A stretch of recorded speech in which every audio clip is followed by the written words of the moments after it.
မင်္ဂလာပါဗျာဒီနေ့ကတော့ယောက်ျားနဲ့မိန်းမနဲ့ဂျားရဲ့ပြဿနာကိုတင်ပြကြည့်မယ်ဗျာယောက်ျားနဲ့မိန်းမဥပမာဘာနဲ့တူလဲဆိုတော့လက်နှစ်ဖက်နဲ့တူတယ်ဗျာလက်ဝါးနှစ်ဖက်နဲ့တူတယ်နှစ်ဖက်သလုံးတီးမှအတန်မြည်တာဗျာအတန်ထွက်တာ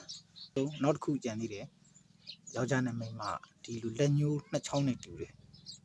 နှစ်ချောင်းသလုံးကကောက်မထားလို့မချိတ်ဘူးဆိုရင်နှစ်ချောင်းသလုံးချောပြေးနေမှာတစ်ချောင်းကချိတ်တယ်ဆိုရင်လေကြံတစ်ချောင်းကချောနေလို့ချင်းချောပြေးမှာပဲမချိတ်ဘူးနှစ်ခုသလုံးချိတ်မှာချိတ်တာနှစ်ခုလုံးချိတ်မှာချိတ်တာအဲ့တော့ယောက်ျားနဲ့မိန်းမပြဿနာတစ်စုံတရာတက်လာကြတယ်ဆိုရင်ဖောက်ပြန်တာဖြစ်ဖြစ်ပါဖြစ်ဖြစ်အိမ်အောင်ရှိတာဖြစ်ဖြစ်မရှိတာဖြစ်ဖြစ်လူပြိုလူလွတ်ဖြစ်ဖြစ်ဘာဖြစ်ဖြစ်ညာဖြစ်ဖြစ်အကုန်လုံးယောက်ျားနဲ့မိန်းမပြဿနာတက်လာတယ်ဆိုရင်အတူတူပဲနှစ်ယောက်သလုံးမှာချိတ်လို့နှစ်ယောက်သလုံးချိတ်ဆရာရှိလို့ချိတ်ကြတာတယောက်ကချိတ်ချင်ပြီးမဲ့တယောက်ကချောထားရင်ချိတ်မရဘူးနှစ်ယောက်သလုံးချောထားရင်ဘိုးတော်ဝေးသေးတယ်ချိတ်မရဘူးနှစ်ယောက်သလုံးချိတ်ဆရာရှိမှချိတ်တာ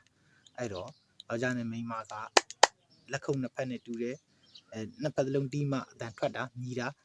လက်ညှိုးနဲ့နှစ်ချောင်းသလိုပဲ